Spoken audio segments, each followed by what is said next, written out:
What's going on, guys? DJ Limitless here, and today I'm going to be talking about a topic that has been kind of making the internet go crazy about Denon versus Pioneer. Alright guys, so this is fucking take number 3 of doing this bullshit. So I have my phone this time for some points to address different things about the CDJs and whatnot. So let's get right into it. So here's one point that was made in the comments. It says no dual layer. Okay, so the new CDJ doesn't have dual layer. Okay, you know, the dual layer is a cool feature. I would say it's more of a gimmick than a feature. You know, the only DJ I've seen use that shit is Laidback Luke, but he really does that for promotional reasons because he is paid by Denon. Keep in mind that's why he is using Denon. He doesn't want necessarily, or maybe he does. I don't know him, but he uses that shit because he's paid by them. Before he was just a brand ambassador. Now he's basically, you know, a full-on PR marketing team for Denon, right? So the dual layer thing is very cool, like to show your friend, you know, you're like, look here, I can press this button and we got a whole other deck here. That's really cool. But in the reality, when you go to a club or something like that, you're not going to be using that shit. Normally they have 2, 3, 4 CDJs, and that's, you know, 2 is good enough to mix a couple house tracks or hip hop. 3 if you really want to add some extra shit, and 4 if you know you want to go full savage mode. Oh, by the way, just so you guys know, I have 3 CDJs here. These are the Nexus 2s, and I have the Nexus 2 mixer. So just so you know. So that's my opinion on the dual layer thing. Yeah, it doesn't have dual layer. In reality, for most people in a club, it doesn't affect us. It didn't affect me. You know, I've been playing for a while without Serato, without having dual layers, and it didn't change the way I play. So that's the way I feel about it. The next thing is no performance pads. Yeah, it doesn't have performance pads. It's one of those things where, again, Pioneer really kind of knows their market. They know their market is not at the hip hop DJ or the, you know, what is it called, the wedding DJ or whatnot, the mobile DJ. That's what the name of it is. It's one of those things that are, you know, in the club you don't really use performance pad. I haven't seen it. You know, there's obviously DJs that get creative with it, but even in that case, you know, they just rather use a separate controller for that, right? They'll play with an S9 mixer itself and just play on turntables on CDJs and the S9, and the S9 has all the functionality there. You don't really need that on the CDJ itself. It has the hotkeys. It has 8 hotkeys, which is, honestly, for me, it didn't make a difference because I could just press the banks and it works just fine. But, you know, maybe you have a lot of hotkeys and you just want to set it up easier, right? So for me, the performance pads for me, and I know for, I want to say 99% of the house community are not going to give a fuck. It doesn't affect us in any negative way. So for us, it won't make a difference. Maybe for a hip-hop DJ here and there that plays on sticks alone, he would have preferred it, but it doesn't change anything over the fact of the previous generation. So nothing really lost there. The next 2 are no built-in hard drive. So yeah, you can't put a built-in hard drive. You know, that kind of, I go back to the previous point. That's more for mobile DJs rather than, let's say, a club standard. It's just one of those things where you don't really need it.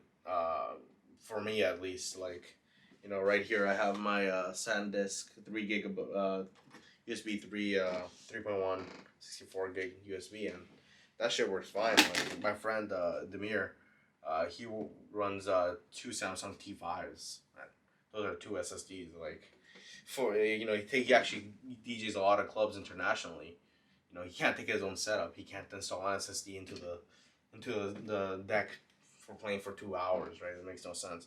I think it's a cool functionality if, you know, you just want to play at home and whatever. For me, I don't even do that because most of the times I don't even plug in a stick. I just have Rekordbox open and it just links it and everything just works. So personally for me, I really haven't found a need for it. I think it would be a cool thing just to say you have it, in my opinion, for me at least. You know, to each their own, everyone has their own use case.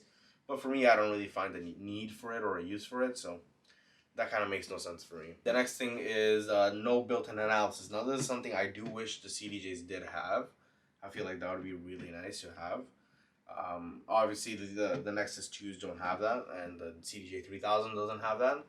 So for me, it's one of those things where I really, on occasion, you know, you do wish you kind of had that functionality, and it kind of bums me out that it didn't. But it's not one of those things where I'm going to be super bummed out about, because at the end of the day, I do prepare my music in Rekordbox. I just dump it all in there and it analyzes really quick.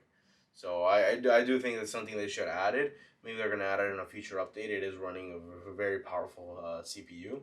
So we'll see. The next thing was no Wi-Fi. my question is, who the fuck is using Wi-Fi in a club? Like, really? Like, you know, some of these comments are kind of like stupid to me, in my opinion, because I look at it and I'm like, you know, there's no club really in the world. You know, you can mention probably your local bar and be like, well, they have primes and whatnot. That's cool, but no real club in the world has primes as their primary setup, and no one's gonna be using streaming. What? So you can stream from your laptop? Just hook it up through Ethernet. That's 10 times better. At any moment, you have a bit of interference. That's it. You're fucked. You know. What? You lose your track? Oh shit! It's loaded onto a deck, but I can't get. You know, this shit is happening or whatnot. Fuck. That's stupid. No, like, you know, you plug in through Ethernet because that's the secure way. That's the professional way. That's what you do, because that way, you know, fuck, we're all, you know, let's say you're connected to your laptop, the router goes out, it doesn't matter. You're still connected through Ethernet. You're still fine. You know, that's the reality of it. So I don't think the streaming thing. I think streaming is not going to be a thing in DJing for at least another 6 years, because it's going to take a lot of evolution in the technology, and for a company to really come out with the pricing scheme that's worth it, right? Even I was looking at the prices of BPM Supreme, which is a record pool, and the prices are fucking stupid. Like, I'm not gonna be paying $30 for fucking music a month. Like, nah, that's crazy. That's quite a bit of money. And you know, Beatport Link is even stupider with their pricing. They're fucking up there. They're fucking charging as much as a car lease here. So it makes no sense. I'll just do a quick rapid fire. One of them was no encoder for the loops, so it would be like it goes off like, you know, like a knob. So normally, like, they have one of those for the actual loops.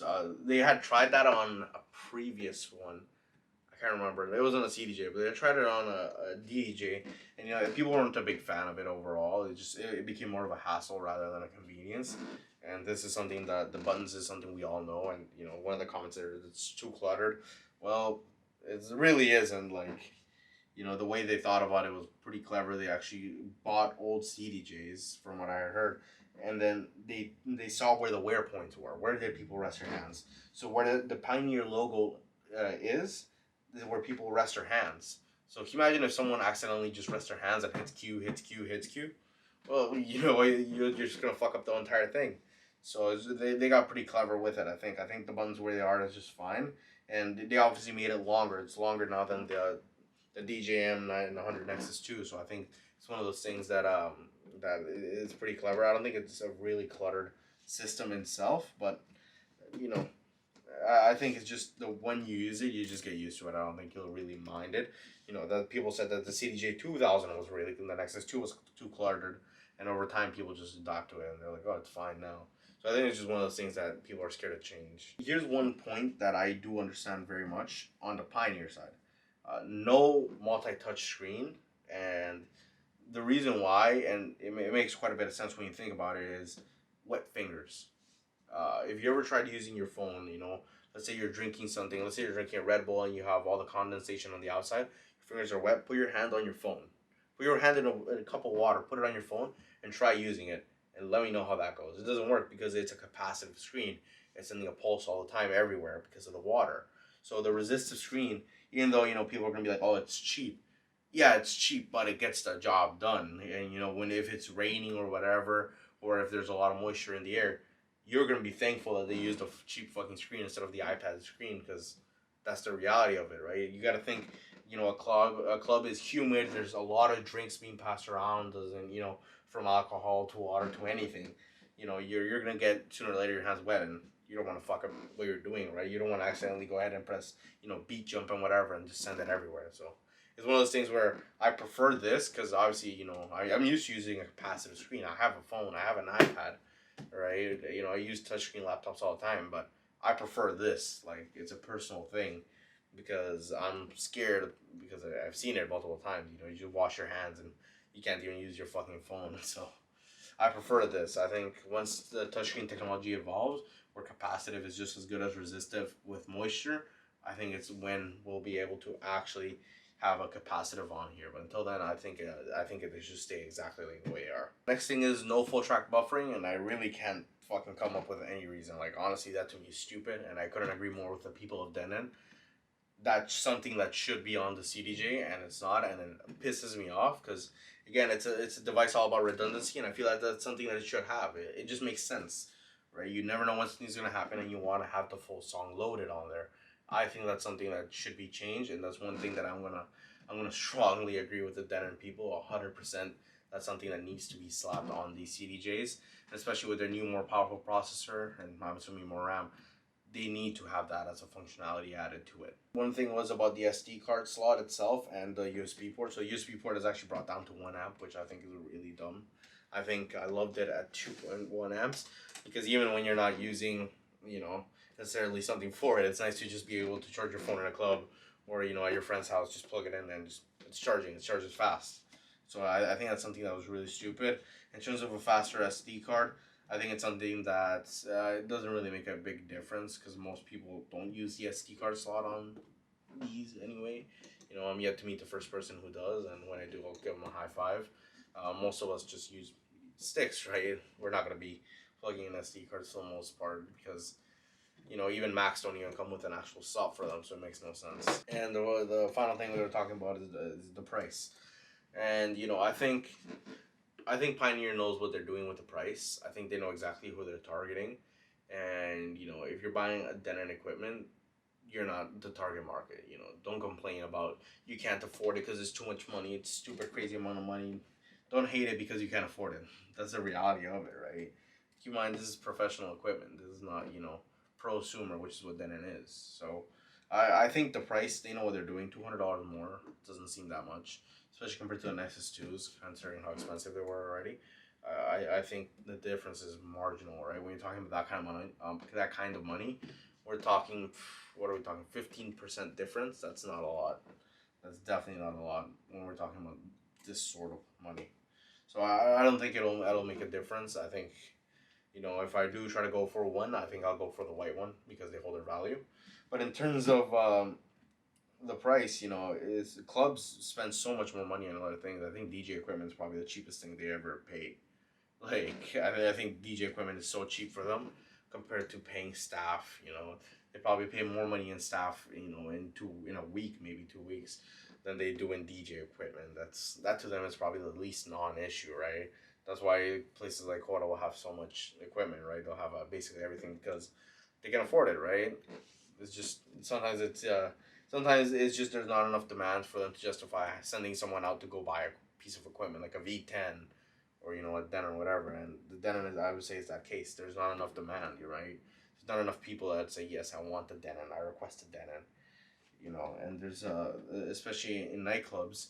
There's obviously the big acts. The Laidback Lukes, the Tiestos, and all that. Most of those play on actual CDJs. Obviously, there's the paid acts like Laidback Luke, where he doesn't request it, Denon provides it. It's a whole organized thing, right? It's a whole sub thing that has nothing to do with the club itself. The club basically just says, yeah, you can bring your equipment, and they send a representative from Denon to bring it out there for them, right? This is one of those things where real clubs, not ones that are getting a PR rep from Denon, are not going to buy it. It just doesn't make sense for them when, the CDJ, I think the 2000 Nexus 2s still have at least another 2 to 4 years of still being a club standard before we move on to CDJ 3000 as a club standard. But I don't think the club standard will be Denon for, well, at least within this decade. Because there's, unless they really up their game, and what they really have to do is not add so much bullshit and, all these features and whatnot, but make it easier to transition from one to the other. Make it basically intercompatible. Being able to plug in, let's say, find a way, I don't know how much Pioneer would charge for licensing for this, even if they would, but being able to plug in the link from from a CDJ to a Prime, that right there would revolutionize the game. But it's something that I don't know that can be done from a legal standpoint because there's gonna be a lot of problems with that. But it's just one of those things where, famous DJs or popular DJs or people who just DJ full time aren't gonna take the time to learn a whole nother piece of equipment. Because why would they? They already have something that works. They're not going to spend the extra time to get it to work. So that's my take, at least, on the Denon versus Pioneer. Let me know what you guys think in the comments. I personally love my CDJs. I had the option to buy 4 Denons or 3 decks from Pioneer. So I bought 3 decks from Pioneer. I tried them both.